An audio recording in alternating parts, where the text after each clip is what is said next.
Hello, everybody. Really, I don't want to say too much other than thank you to everybody for joining us.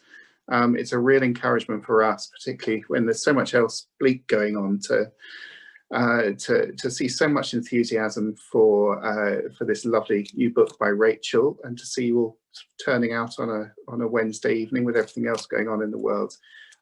This is the book, in case you don't have it, The Gospel of Eve, or the Lepsog of Eve, which is the Zoom edition, back to front.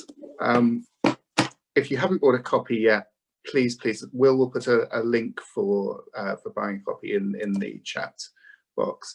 I'm sure plenty of you have started reading it already. If not, you've got such a treat in store. And please do think about this as a possible present for friend or friends, family. Christmas is just absolutely ideal, and we really think it's a great book to have out at this time of year when people are just looking for a little bit of escapism, something to really sink into, and it's wonderful for that. So Rachel is just an absolute star. We're so pleased to have her writing. This is, I think, your third book for DLT. That's right, isn't it, Rachel? With another one to come next month. So it's a great treat for us, and we don't publish much fiction, but when we saw this manuscript from Rachel, we just thought we have to publish it. You'll see when you read it and when you listen to what she's got to say about it tonight, it's just up there with the very best, we think. And it's just lovely to have it here. I'm just going to pass over now to your host for this evening, Peter Stanford, writer and broadcaster, who's going to be talking to Rachel, and let's see what he's got in store for us. Thank you, Peter. That sounds like a promise, doesn't it? As your host, I feel like I should be holding up a wine bottle now and handing it round. But obviously that is a bit difficult. I'm just fascinated by all these faces in front of me, and there's so many things I want to ask. There's someone here called Andrew Mann. I want to ask if he's related to Rachel. Hello, Andrew Mann. Jeremy Greaves, thank you for your message from Australia. You're presumably in the middle of the day, middle of the night, who knows? But welcome everybody. I think I can only see a third of you, and I'm very untechnically adept, so I can't work out how to do the others. But anyway, we will give it a go, and look forward to your questions. So this is a conversation to join in with. So do please send the questions via Will, simply because I'm so inadept, I won't be able to get the questions on the screen and keep talking at the same time. But I look forward to your questions.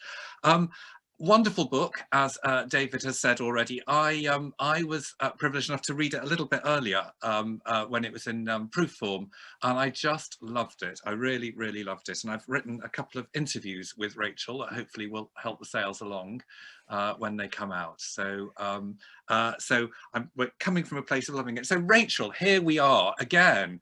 Our meetings so far have all been by Zoom, with you sitting in front of that curtain. I'm so tempted to know what's behind it, but I'm not going to find out. Rachel, I suppose the first question to ask you is, you've done poetry wonderfully, you've done memoir wonderfully, you've done non-fiction so well you got on the Michael Ramsey Prize shortlist in 2019. So I suppose fiction was a logical step, was it, in expanding your literary empire? I love the thought of it as a kind of logical step, and having an empire that, you know, although empires, let's be clear, friends, they're pretty bad, not to generally be recommended. But literary empires, maybe they're okay, Peter. I don't know. I think the thing is that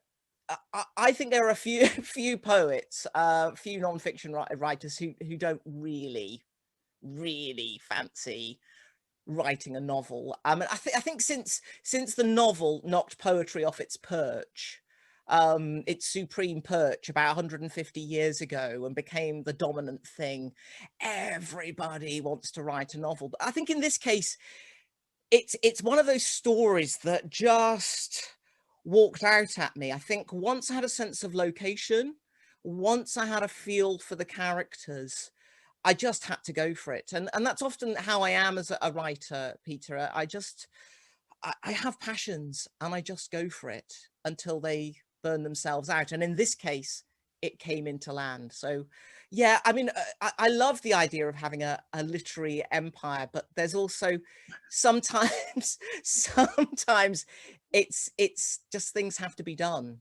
And I think this is one of those books that I had to write. The other thing about the book, which is, and we had this conversation before, and I was trying to think of people who have written what one might call a theological thriller. And it'd be interesting to hear from everyone, all these faces, who fits in the genre of theological thriller. Certainly Rachel can be the empress of it for the time being. But we thought about people like Dorothy L. Sayers, but she tended to keep them separate. I mentioned Morris West, which Rachel looked blank at, so I don't know if anyone remembers. Who's Morris West? And I feel ashamed now You that I thought don't the only way is Essex. No, Morris West. But theology and thrillers, they're not an obvious choice of things to go together, but this is very much a theological thriller, isn't it? And yeah, I think it is. And I mean, I suppose it's unsurprising in one sense that a theologian, if that's what I am, I guess I have to own that title. A theologian is going to take seriously ideas and concepts. I think where it finds its leaven, and I am so grateful to friends who really educated me in this, very particularly Daisy Black, who I hope is able to drop in tonight, and my friend Michael Powell, the late Michael Powell, both medievalists, and through them opening up the medieval world for me, I think that enabled me to find not just a place where theology could come to life, but you know, as you will know, Peter, the Middle Ages took seriously things like the body and actually living in real time and the grubbiness of life, and that faith is something that's woven into the texture of your life. And so I think this theological thriller comes alive because at the center of it is a bunch of characters who are obsessed with perhaps some of the shadier aspects of the medieval, as well as some of the glorious aspects. Okay, I think we should try. Actually, before I ask the next question, thank you, Hazel Gibbs, for suggesting Death in Holy Orders by P.D. James. Keep those suggestions coming in. I can't see your face, Hazel, but you're probably on page 2 or page 3. And but so perhaps we should introduce everyone. The terrible thing about talking about a thriller is we don't want to give too much away. But let's just introduce the kind of the main group of 4 or 5 characters. Okay. Our narrator is Catherine Bolton. That's right, isn't it? Kitty Bolton, who is is an ordinand, is someone training for ordained ministry. She's in she's about 24, 25 at the start of the story. She is a medievalist. She has recently acquired a PhD on Chaucer and the penitentials. Oh my goodness, if you don't know about penitentials, you really must. These are the sort of detailed rules for the kind of penances people should undertake that was developed in the Middle Ages. So she arrives at theological college, really kind of stoked up with intellectual power, but a great deal of insecurity as well, because she comes from a very working class background. She feels that she sort of traveled across boundaries, and here she is. She finds herself in the Church of England, which in the late 90s, where this novel is primarily set, I think it felt very class bound. Probably still does. I'd be interested to hear people's takes on that. She arrives at this theological college with a sense that this is going to be her chance to get rid of the last traces of things which she finds a little bit embarrassing about herself. And she meets this rather strange, glamorous and odd group of ordinands who represent what she wants, but also belong to a very different world. So the kind of main antagonist is the Eve or Evie, who's referenced partly in the title of the book. This is a woman similar age to Kitty, but who comes from a very privileged background. Her father is a diplomat, has part ownership of a motor racing company. She went to the right schools, the right universities, and has this kind of inbuilt confidence that that perhaps many public schools sort of imbue with the people who go to them. And then there's this even more strange and glamorous group of people who Kitty wants to get to know. There's Ivo, who is the third son of landed gentry, and for those of you who don't know, you know, that old tradition of the third son going into the church, and there's sort of elements of that. There's Piers, who's I like Piers, but he's a bit weird. He's a bit foppish. He likes cravats. There's nothing wrong with cravats. I insist there is nothing wrong with cravats, but he does wear a cravat. He's 26 and he's wearing a cravat.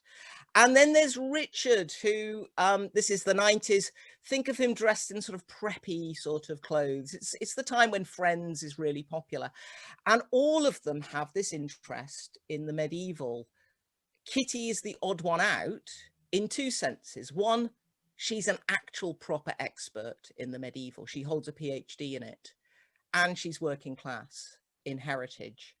The others, and I forgot one of the other key characters here, but the others are all from an upper middle class background, went to the right kinds of schools, but are kind of flaneurs, amateurs of the medieval. And then there's Charlie, glamorous Charlie, who is in her own way a bit of an odd person out in that she's the daughter of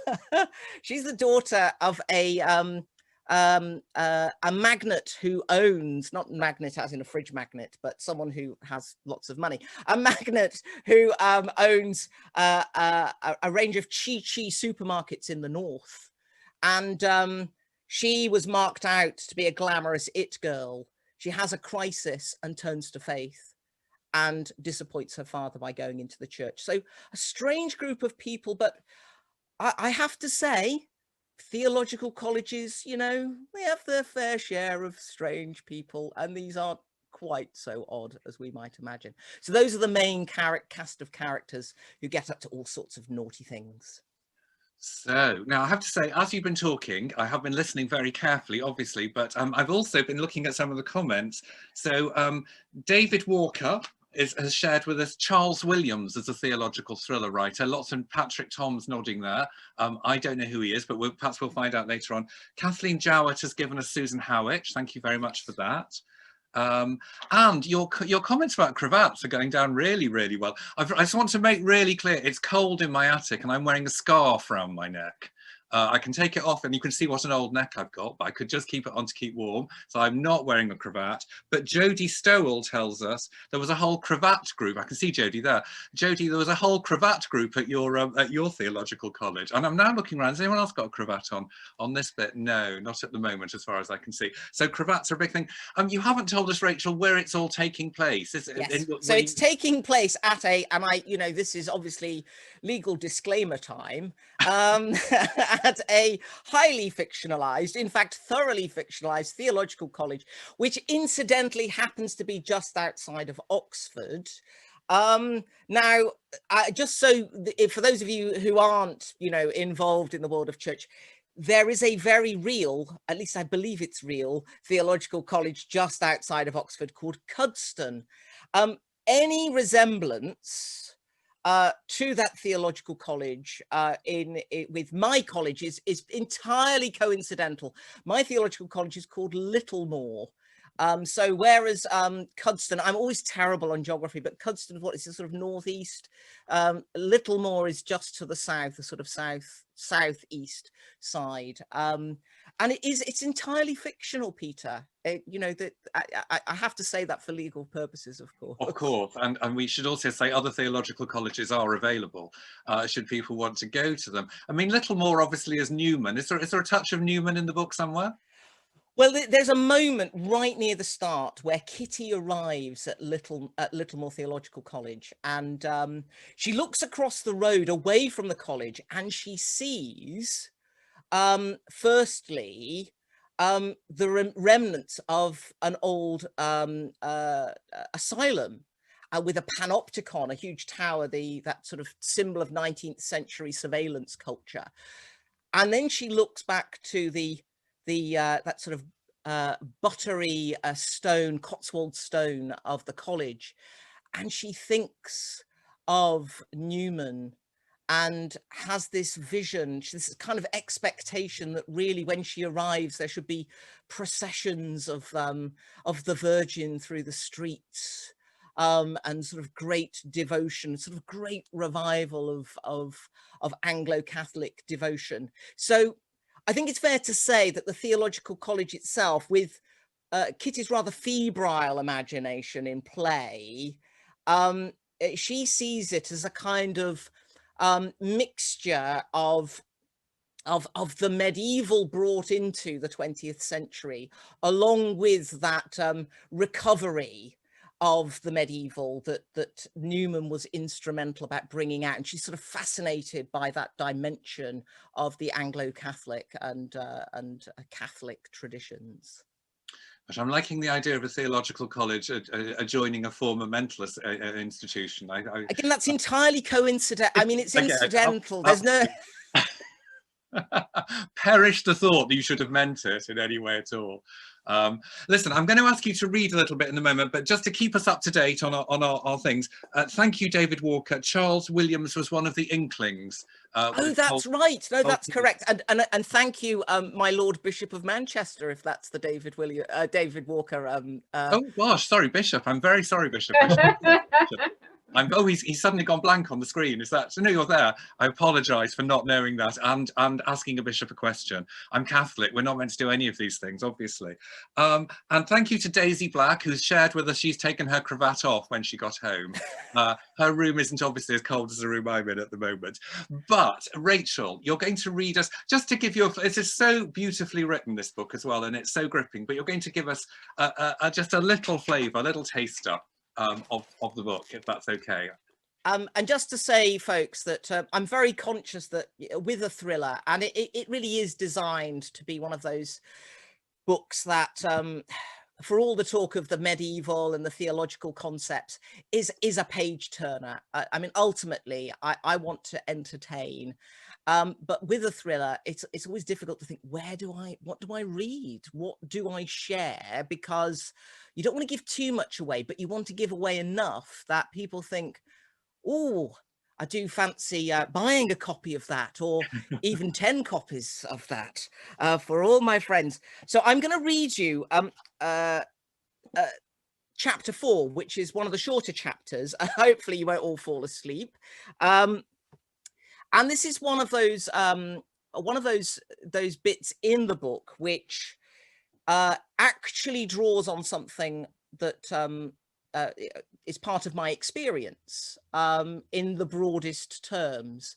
So the setting for this scene is, and many of you will remember this, not sort of impugning anyone's or saying that you're old, but many of you will remember that Saturday in September in 1997 when Princess Diana's funeral was held.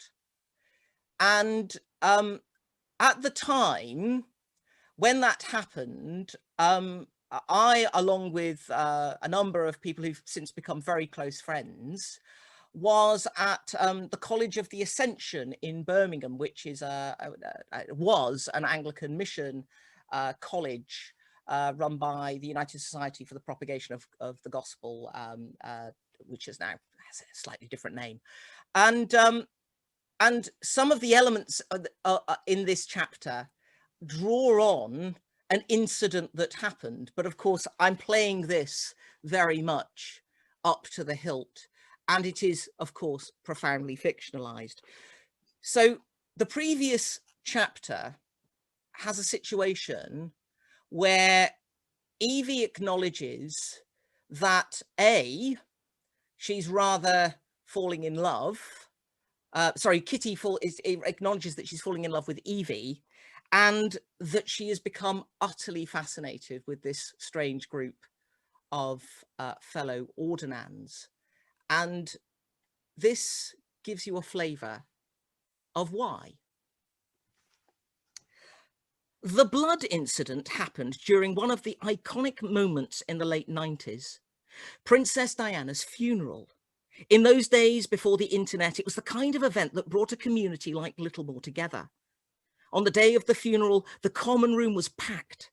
Littlemore's term started weeks before the university, and the fact that this was the first week of term, effectively a theological college's version of freshers, helped. People were still trying to find their feet or establish friendships, and returning students were straggling back.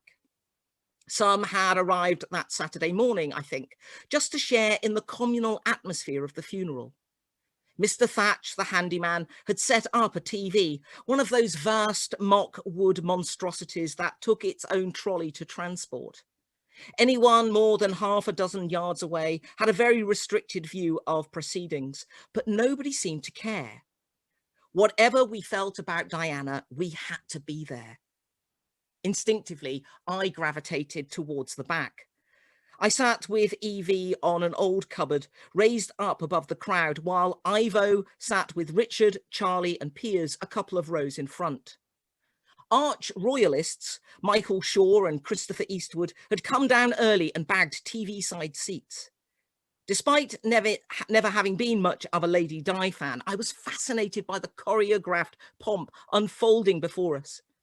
It was a glimpse into another age, like seeing the faint echo of a late medieval guild procession, with Diana's dead body as substitute for the consecrated body of Christ.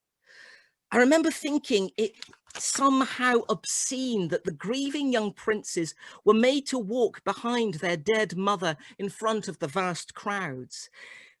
It made me think of my sister Louise, who'd died in an accident when she was 13 and when I was 12.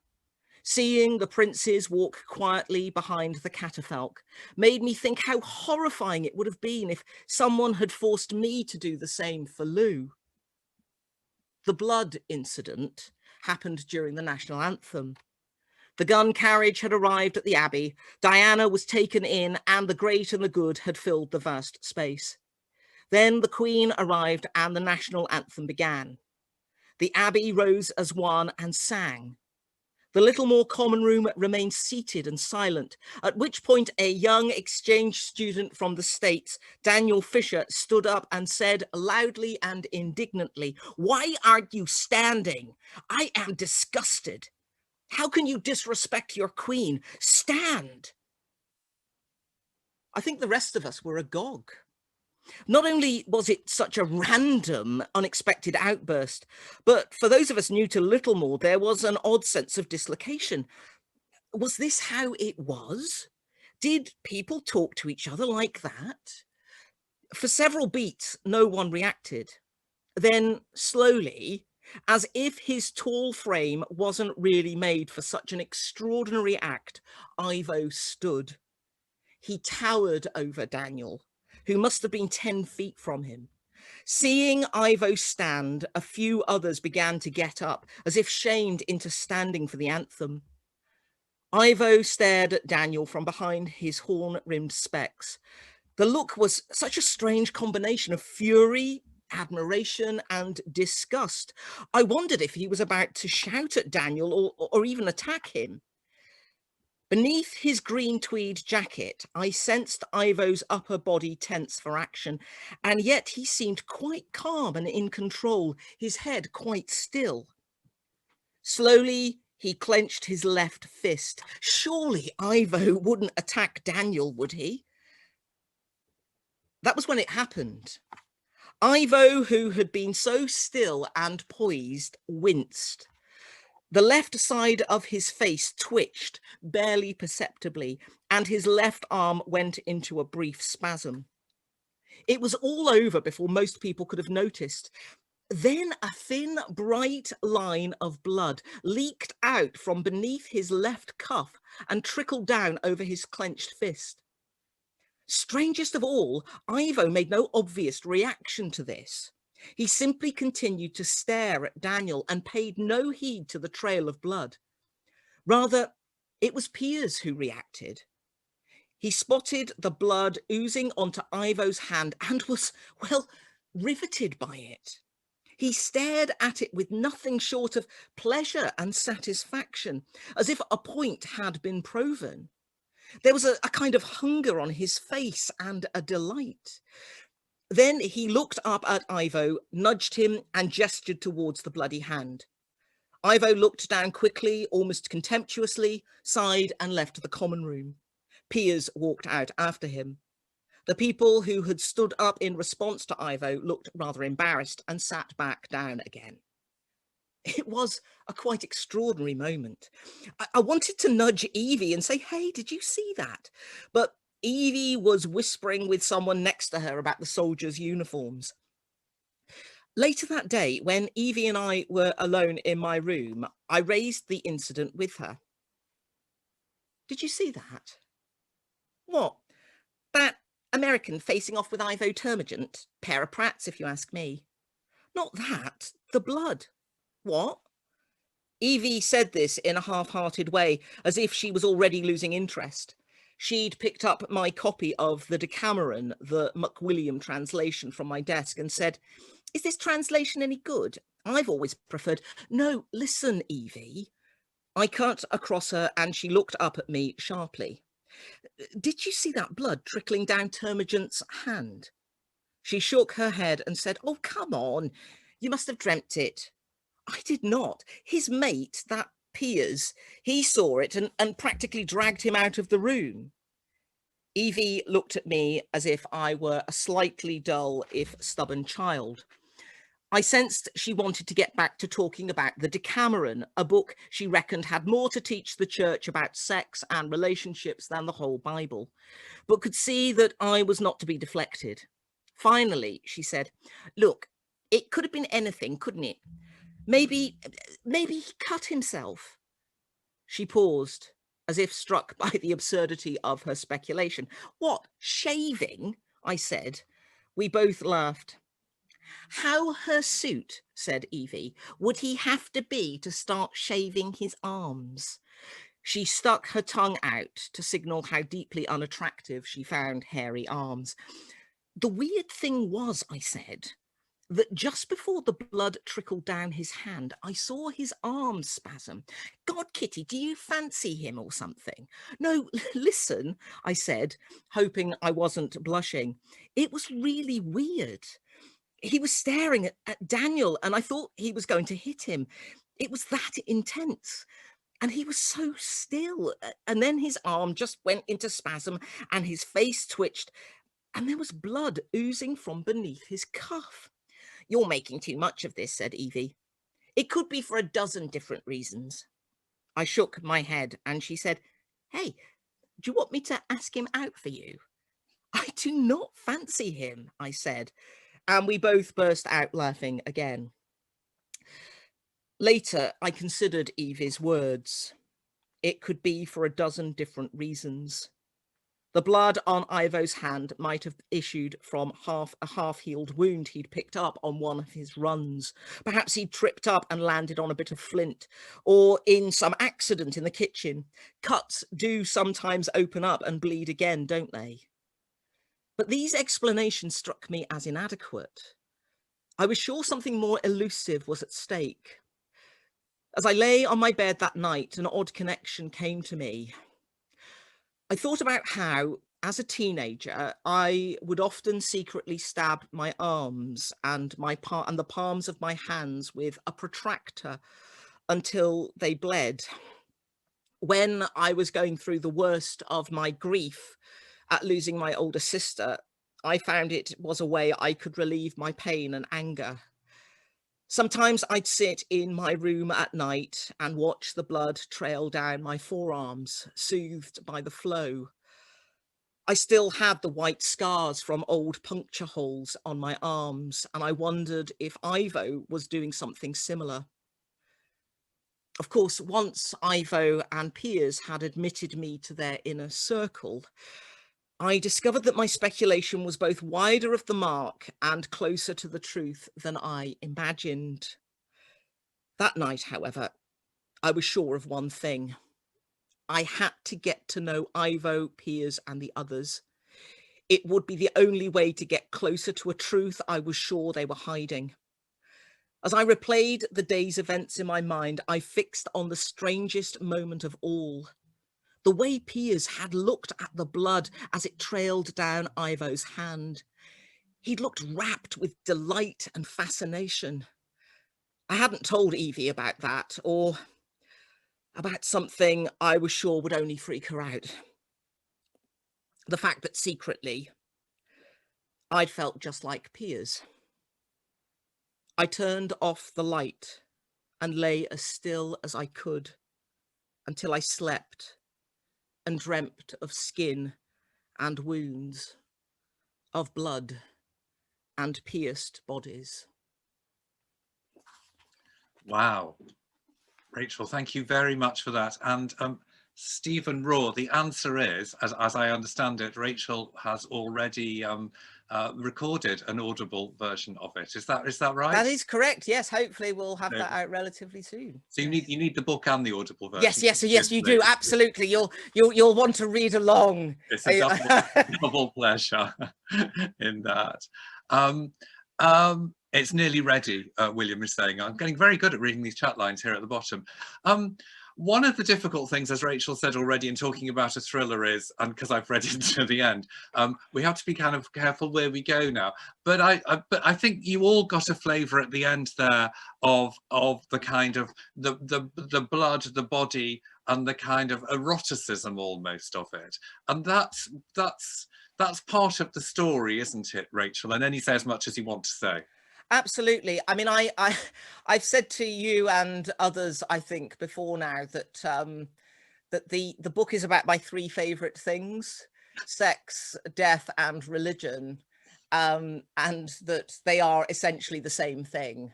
By which I mean, all joking aside, is that there is an eros that I think runs through everything that is of interest to us as human beings, and that, you know, sex, death, religion, they have that dimension of invitation to oblivion, invitation to emptying, that idea of, you know, the spentness of sex. Death, of course, is a very definitive kind of emptying of self.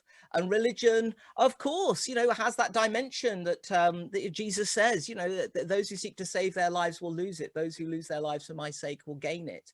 And that sense of letting go, you know, I think it's the evangelical formula, letting go and letting God.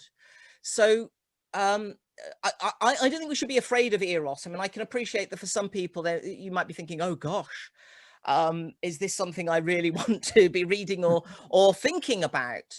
But for me, I mean, I don't think any person of faith, of any tradition, actually should be afraid of eros. I mean, it's in its very basic meaning, it's about desire, and the world exists because of God's desire as much as of God's self-giving and self-emptying, in sort of sense of agape. So, you know, desire is, I don't know, there's you can see the charge, I can feel it in my hands. It's just extraordinary. And where this, you know, again, I want to be careful about what I say here, but there is a line later on in the book where Kitty says something to the effects that this group of students become obsessed with suppressed books or lost books, and that for them everything resolves down to books and sex, which is ultimately for them the same thing. And that sense of wanting to possess something, I think, is a real temptation at the heart of the religious life. And I don't think we should be afraid of acknowledging that, because as soon as we're afraid of talking about the way in which the holy can become the profane, or the sacred becomes the debased, then we're in the realms of delusion, I think. So, and you know, I think that's the big idea at the heart of this book, if it has a big idea. I don't know if does it have a big idea, Peter? I don't know. Absolutely thought it had a big idea, and I suppose the one of the ways in which you explore that idea is precisely what you're talking about, not being afraid of the connections between these things. we tend, I think we probably tend to be more afraid now in the 21st century than perhaps we were in the past. And I think one of the things that comes through, you talked about medievalists beforehand, that medieval Christianity, which often we look back on and think, oh gosh, they were all a bit sort of too credulous then, it has things to teach us. And I think that's slightly what's coming through in the book. Am I giving anything away? I hope not. No, and I think it is one of the great gifts of the medieval. And again, you know, referencing my friend Daisy, who really opened that world up for me, is that it's so easy to treat the medieval as about, you know, that which I think it was Hobbes who says, you know, about life being nasty, brutish and short. Hobbes writing a bit later than the medieval, but, you know, life in the Middle Ages was brutal. And, you know, there's that famous line from Pulp Fiction, which then was turned into the title of a book by Caroline Dinshaw, who gets a reference in the novel, Getting Medieval on Your Ass, you know, and this idea that being medieval is going to be vile and wicked, whereas the medieval world, okay, its frame of reference was centered on Jesus Christ and God, but that was very permissive in terms of its creative possibilities, and permits these extraordinary feminist queer readings that are now, you know, just very much part of modern medieval studies. But this isn't just a kind of, oh, let's reinvent the Middle Ages. I mean, to give you an example, and this is the point at which you all decide you are going to leave this this book launch, because they think, oh, I didn't need to know that. But that medieval tradition of the adoration of Christ's wounds, and it being such a visual culture, because most people, of course, weren't literate, that the visual really matters. And the idea, you know, that Christ, one of Christ's wounds might be isolated in an image and venerated. Well, the truth is that if one looks at that at scales on one's eyes, what one's looking at is Christ's vulva or Christ's vagina. And there is a tradition in the Middle Ages of coding those wounds in feminine terms, and of course of people like Mother Julian talking about, you know, Christ our mother. This sense of being birthed from Christ's wounds is incredibly powerful, and these are, you know, this gets played with and toyed with and moved around through the novel, and over time. I will be saying too much if I say no, I'm not going to say what I'm going to say, but let's just say one of the characters within the novel reveals themselves to be incredibly fearful of that kind of understanding of Christianity and wants to suppress it, whereas one of the other characters is much more interested in how do we explore that, how do we open that up for the modern church. That's not giving away too much. You've got everyone hooked now, because we're getting lots of comments here. So thank you very much, Andy Long, for your comments saying your camera's off because you're eating your fish and chips. I hope they are delicious. I hope you've got the microphone mute too, so we can't hear you chomping on them. I'm going to try and be very technical now and look at these questions. There was actually someone very, oh God, where's it gone? Where have you gone? Patrick Tom said, so somewhat like Umberto echoes The Name of the Rose, with a bit of the secret history thrown in. And actually, Rowan Williams has said you write rather like Donna Tartt, hasn't he, as well? Well, so there's a kind of an absolute desire, the original pitch for it, when I started making some notes on it and then had a word with Piers, my agent, and you know the concept of the elevator pitch, you know, and he just, you know, said, well, you know, what are you thinking here, where are you going? And I said, The Name of the Rose meets the secret history. Hey, and I just think, wow, you know, boom. And you know, someone else has said, you know, imagine if the secret history happened at a theological college, and that is not beyond the bounds of possibility. I mean, I think of it as, you know, Donna Tartt for people who are obsessed with the prayer book, you know, or think that the prayer book's interesting. So that's a very limited niche market. Probably won't put that on the front cover. But Rowan Williams has told us, likened you not only to Donna Tartt, but to Iris Murdoch and A.S. Byatt as well. I don't know if you're anywhere here. I shouldn't say Rowan, should I? Lord Williams, if you're around, thank you for that. No, well, it's just, I mean, Rowan, I think he doesn't mind being called Rowan in these. Rowan is unfailingly and absurdly generous to me, and I'm still bewildered as to why that is the case. But yes, he's very kind.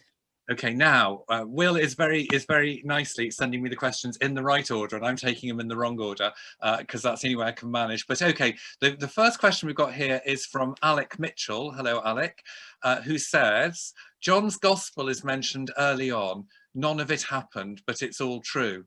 So that's in quotes. To what extent is this also the case with the Gospel of Eve? That's a very clever question. And just to say, Alec, thank you for spotting various typos in the first edition. These things do tend to happen. And should we get to the point where we reprint, we will look to sort that out. And just to say, I mean, that's an old joke. For those of you who are sort of thinking, what on earth is she saying? There is a joke that I deploy early on, which says, you know, in terms of this is a confession, that Kitty is making a confession and she says she's going to attempt to tell the truth, but it's really difficult to stick to the facts. But she said, bear in mind the old joke about John's gospel. None of it happened, but it's all true. And, you know, it's an old joke amongst some liberal biblical scholars because of the nature of its writing, which is, I mean, it's such a magnificent piece of literature, isn't it? In terms of the stuff that's in here, if I'm understanding your question right, Alec, I think it's fair to say that in terms of characters, I've tried to operate with that principle that I think it was Evelyn Waugh used, that any character must have as a minimum 3 real life people which you've drawn qualities from. In terms of incidents, this is primarily me playing in the realm of the imagination, but maybe over a whiskey privately, I might be persuaded to talk about 1 or 2 things which might find very surprising in this, which may not have happened to me, but I do know have happened. Okay, that's good. Jeremy said he's had to leave, so I think you probably all said that. He's looking forward to getting his copy of the book arriving, so that reading worked really well. Now I'm just sorry. I've got this awful feeling that you can all see me scrolling up and down the sheet, but you can't, can you? No, that's good. I can do it with more confidence now. Okay, I'm looking for the next question. Philippa Garrity and Claire Herbert have said, we're thinking of Iris Murdoch's The Bell. Sex and religion squared. So the compliments are coming in here, Rachel, but we need a question. So question 2 is from Kathleen Jowett. Kathleen Jowett. I'm fascinated by the Panopticon, such a fabulously creepy building. What was the inspiration for that? Thank you. I don't know if any of you know Manchester terribly well. I've lived here on and off over 20 years now, and there is Manchester Prison, aka Strangeways, and I used to live reasonably near there and certainly spent a lot of time going past it. Now, I don't know whether it was ever functioning, but at the center of, if memory serves, at the center of it is this tower. A panopticon, the principle being that a small group of people, of guards, can see every single prisoner. And of course, you know, the principle of the panopticon is that eventually you no longer need to have any guards in the panopticon because people will self-surveil. The origin for that, in terms of the, or how I felt it was important in the novel, is that there are, again, this is a bit drawing, I think, a bit on my background. There are moments when Kitty deploys 1 or 2 ideas from the sort of postmodern, the postmodern school of thinking. And of course, Foucault wrote very famously about the panopticon, I think in, oh, what's it called? Punishment, the one about punishment. but where it's kind of crucial, it's kind of partly a joke, but partly a truth, that my experience of theological college, and I went to a very liberal one, I didn't go to Cuddesdon, just in case you're wondering, was that I still felt I spent a lot of time under surveillance. And that one of the key things about what happens in terms of our formation as priests and as ordinands is that eventually one starts to self-surveil. And I think I wanted to explore that notion of, there's a scene early on in the book where Kitty acknowledges that everyone's looking at each other and sort of assessing, are you fit to be a priest? But ultimately, the panopticon is a kind of symbol of the way in which the self-surveillance ultimately becomes crucial. And then therefore becomes something to transgress. And I suppose that's what happens in parts of the book, is that some of these ordinands transgress the things which they have been told they shouldn't do. Well, that's not giving too much away, but it's tantalizing us. Our next question is from Hannah Scott Joint, who says, is this just about entertainment and an excellent read? It's certainly entertaining and it's an excellent read. I can vouch for that. Or is there something you'd like readers to take away from it, understand more as a result? Oh my goodness. Well, hello, Hannah. It's always lovely to hear from you. And also, I think, sorry, this is in danger of turning into a private conversation. But I think, Hannah, it was your husband who managed to get me sorted on the order of events with Princess Diana's funeral, because I got the timing of the national anthem wrong in something that I wrote a number of years back for you, I think. And anyway, if this is received as entertainment, as a page turner, as a thriller in the airport sense, I'll take that. What I would love, I'd love a reader to take away, is a sense of the mysterious motivations that can affect any of us, but very specifically religious people, and the way in which religious people, speaking as one and speaking as an ordained person, we want to act for the good, and we want to seek after what is right and just and proper.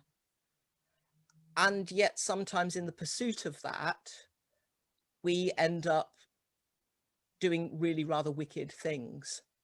I think I'd also like people to go away recognizing that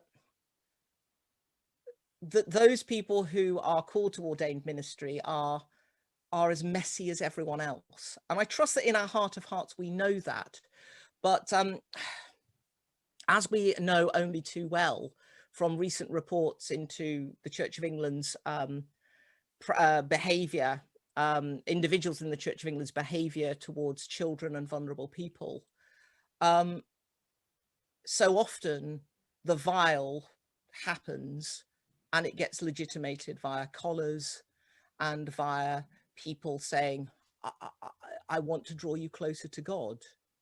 And there is a line through this novel, which I have to say, and I'd say this to you, Peter, because I don't think we ever spoke about this before. There's a line in this novel, a kind of through line, which really I found quite disconcerting in writing it and really troubled me, because I realized that in writing it, I was speaking in part into my own sense of not being often seen as quite good enough for the institution of which I'm part because of my backstory. Whether that's as a person who comes from a very particular class background, or as a woman, or as a trans person, or a queer person. And the way in which, you know, one, to put it in very Catholic terms, if you are a priest, you are called, I genuinely believe this, to love the church, because in the church is found the Eucharist, is found the very body and blood of Christ. But that institution is vile and capricious and is full of people who often want to act for the good but do naughty things. There are people who want to do naughty things and use the institution as cover. And that through line, I think, is very much embedded in the book. And I think that there will be people who find that it adds a layer of the Gothic. You know, I think someone who's reviewed this has called it a Gothic thriller. And that's because it has elements of terror in it, and violence. I mean, there's not, you know, it's not like this is full of violence in a kind of literal sense, but there is a sense in which we encounter something which says, the church, which says we are about love, and yet so often generates a lot of violence. And I'm not, you know, it's certainly not therapy, Hannah, writing this, but, you know, in sort of trying to deal with my own demons and issues around that. But very much, I noticed when I was writing it that I couldn't avoid talking about those shadows.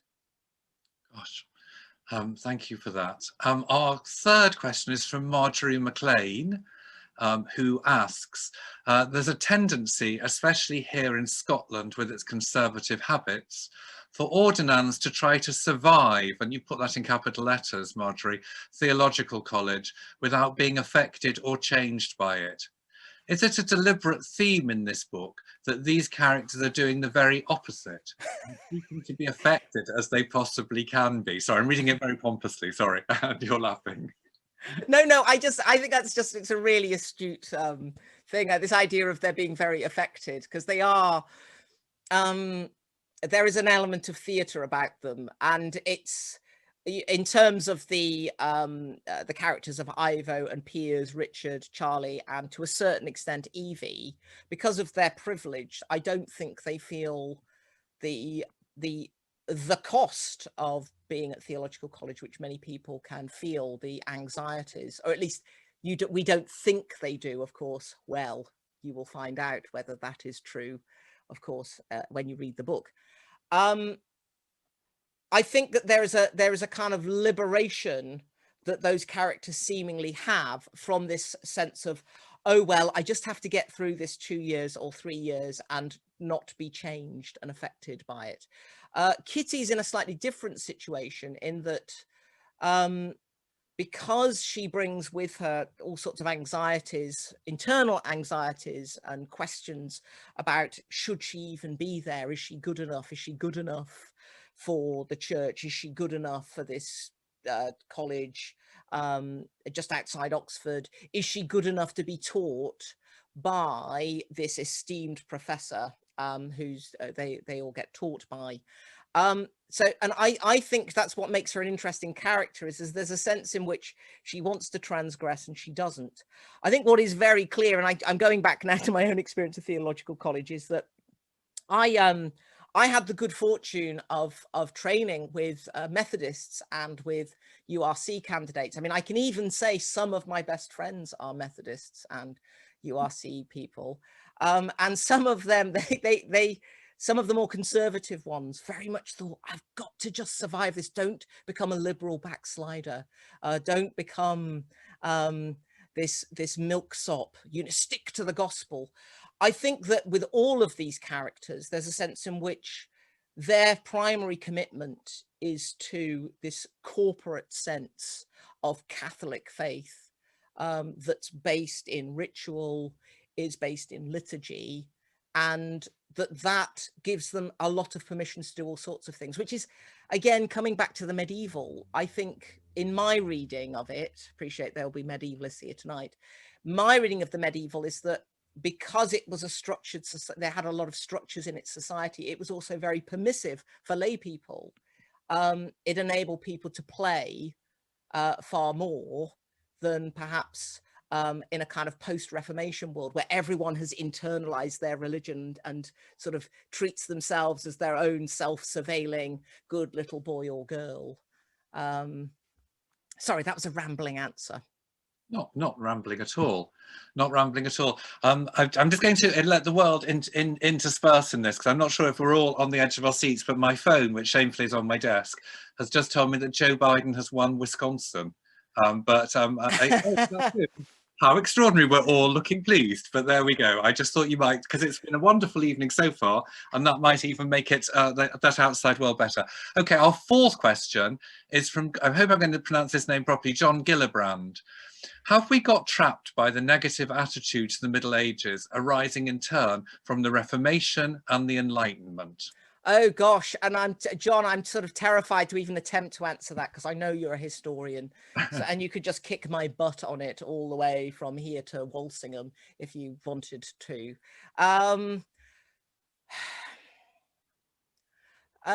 Yes and no. I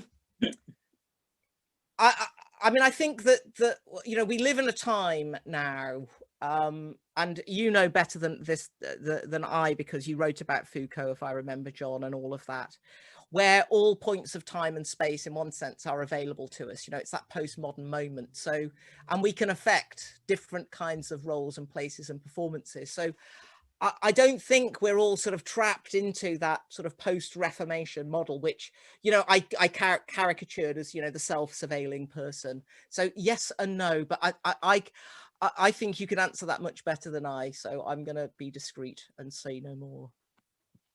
I don't know, John, if you're there, and I can't see you on the screen in front of me. And if you unmute, you could perhaps refine your question.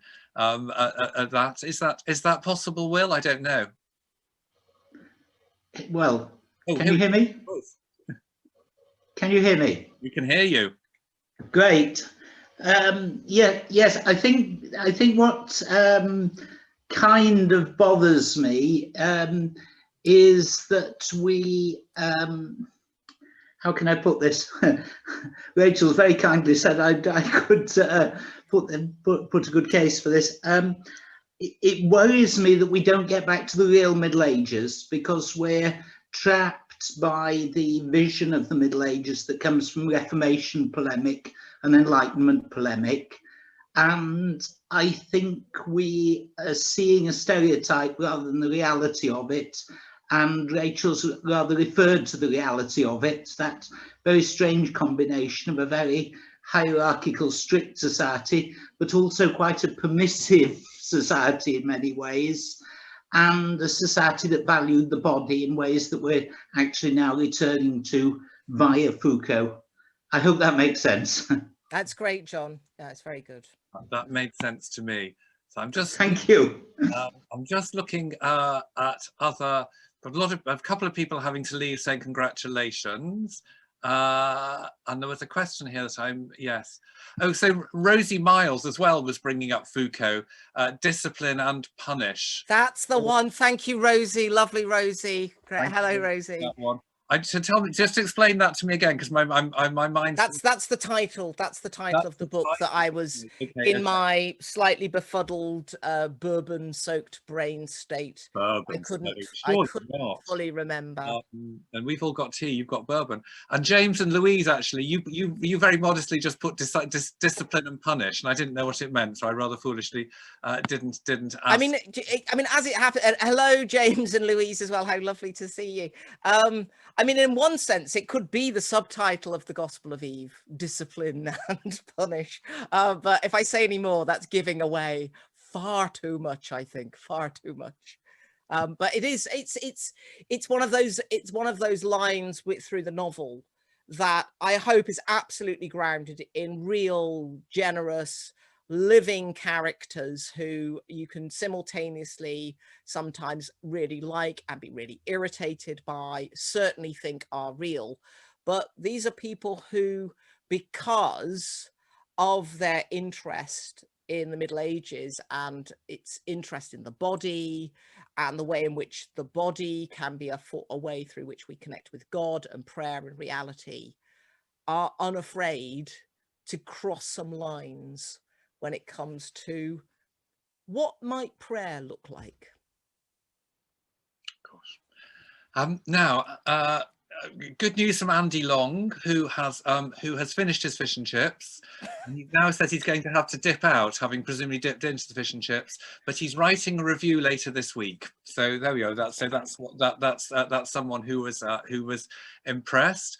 And then, oh gosh, I'm not sure how to pronounce your surname, Alex Boa, or I don't want to say what I think it might be. Alex Boa. It's Boa, it's fine. That's good. You're actually, Alex, ask your own question. I'm being very bossy here by asking it. Ask your own question. Okay. Hi, Rachel. Hello, Alex. I'm not the more of a comment than a question kind of person, I hope.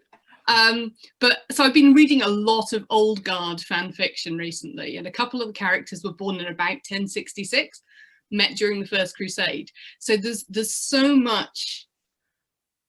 so many stories are written about medieval concepts of sex and hang-ups and neuroses around homosexuality and stuff from a really, really Protestant American early 20s kind of perspective. And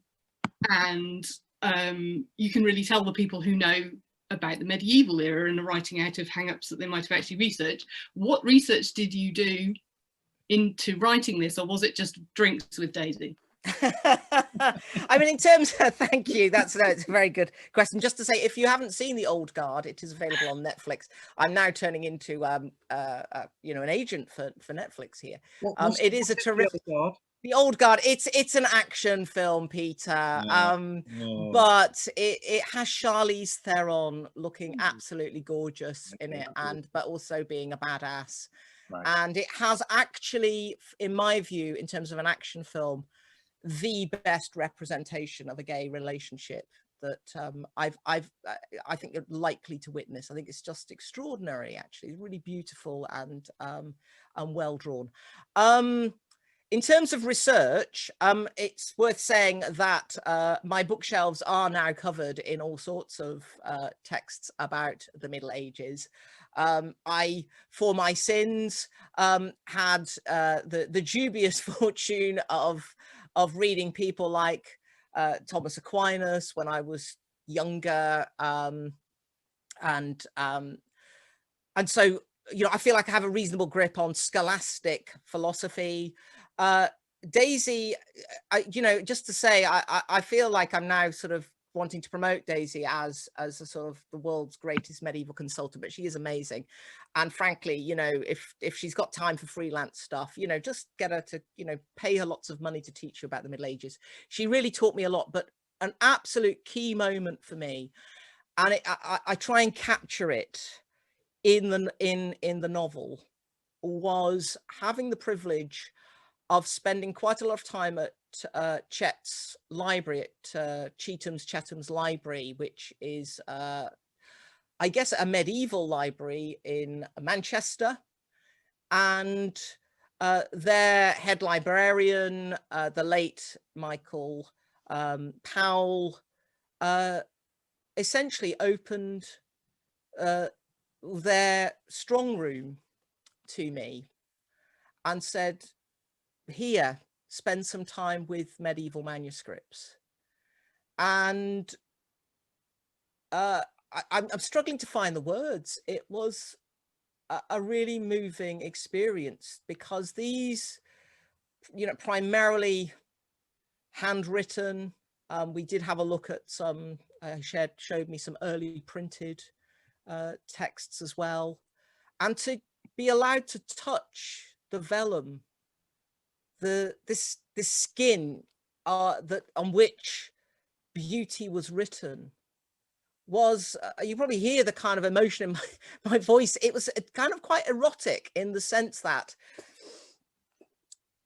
it's an encounter with flesh. I mean, this is that extraordinary thing about the Middle Ages, is that we have all of these texts that have survived, partly because they were written on flesh, on calf flesh that had been prepared and stretched, pergamum, the highest grade of vellum, stretched so thin you can see through it, and yet there's often a hairy side, and you can and you can touch a dead creature that captures knowledge and has effectively been tattooed with knowledge.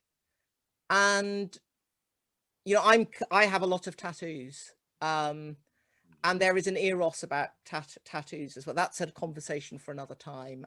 There's sort of tattoo fever people can get. You have one and you want 10. And it's because there's something about ink on skin that's really powerful. And you know, that whole material culture of the Middle Ages is one which invites touch as well as the visual, smell as well as the visual. So I think that, yeah, it's a key part of the research. It's a very long-winded answer, Alex, to a very short. I'm desperate to ask you what tattoos you've got, but I'm going to go for a much more sensible final question. I'm conscious that quite a few people are leaving now, and our numbers are dropping rather like Donald Trump's at the moment. But hopefully, we're going to pray. We've got a bishop here; it's bound to happen. A question from John, who, as a final question, asks, "Who's your favourite character from the Middle Ages?" Sorry, say that again. Who's your favourite character from the Middle Ages? That's John's question, not mine. John Gillibrand. Oh, there's so many, but I have to go with Marjorie Kemp. Oh, she's so Marjorie miserable. Kemp. She's always crying. Yes, ugly crying and all of that. But yeah, John's lots of thumbs up from John there. Yeah. Yeah, I mean, the thing about Marjorie Kemp is that she was this lay woman who would not shut up. She wouldn't stop crying, but that was because of her, you know, encounter with the Lord Jesus. And this is a woman who, you know, she had 14 kids and yet still felt called to wear the white of the Virgin when she went off on pilgrimage. This is a woman who sort of queers all sorts of categories. And if you've never read it, do read the book of Marjorie Kemp. I mean, it's dotty and it's wild. And it's almost a kind of the analog, the exact opposite of Mother Julian. You know, Mother Julian, the nice middle-class anchorite who writes this extraordinary, exquisite, beautiful prose. And then Marjorie, who, you know, pretty much first autobiography in English. Story is that it was written for her by, you know, she dictated it to a priest. But it's raw and it's contradictory and yet it's passionate and committed. And she just won't say no. I mean, she was tried for heresy, I don't know, half a dozen times, you know, or because she just kept peeing off bishops. And sorry, Bishop, if you're still here, I'm not like Marjorie Kemp. I just, no, but she just would not take no for an answer. So there we go. I wonder if she had tattoos as well. Like, my mind is just going astray there. That's probably the right word. Listen, Rachel, you are brilliant. It's a brilliant book. I think probably most of the people here know Rachel better than I do, and you all know she's brilliant. The book is brilliant. It is all the things that Rachel, in my brief acquaintance, is kind of funny, erudite, thoughtful, thought-provoking, all of those things. And I think I've really, really enjoyed this conversation. I've enjoyed meeting you all. I think Will is sending you all an email, I don't even call it an email, a chat, telling you how to get the book, your signed copies, when the Audible version's coming out, and all of those things. So I don't know if you all want to turn your microphone. Will it go wrong if we all turn our microphones on at the same time and give Rachel a clap? It could be like Marjorie Kemp. Good idea. Give it a go. Turn them off. And 1, 2, 3. Hey.